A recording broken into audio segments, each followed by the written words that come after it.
Azərbaycan sığorta bazarının tanınmış iştirakçılarından olan Az Sığorta şirkəti 2026-cı ilin ilk yarısını ciddi maliyyə itkiləri ilə başa vurub. Ötən il mənfəətlə qapadan şirkətin bu ilki nəticələri kəskin pisləşib.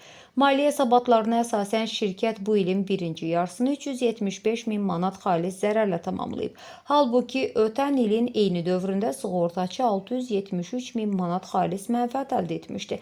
Beləliklə şirkətin maliyyə nəticəsi illik müqayisədə 1 milyon manatdan çox pisləşib.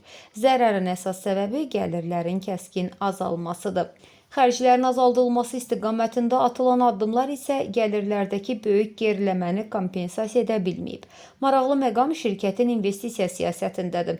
Az Sığorta banklardakı depozitlərini 10 milyon manatdan 6 milyon manata qədər azaldıb. Bunun əvəzinə isə riskli hesab olunan qeyri-dövlət istiqrazlarına yatırımlarını 2 milyon manat artıraraq 5 milyon manata çatdırıb. Şirkətin ümumi aktivləri isə 29 milyon manat geriləyib. Xatırladaq ki, 2006-cı ildə yaradılan və 20 milyon manat nizamnamə kapitalı olan Az Sığortanın səhmlərinin 100%-i Hikmət İsmailova məxsusdur. O, eyni zamanda AFP Bank və Bank of Baku'nun da əsas səhmdarlarındandır. Mətbuatda yer alan və bugünə qədər təksib olunmayan məlumatlara görə İsmailov Fövqəladə Hallar Naziri Kəmaləddin Heydərovun bacanağıdır.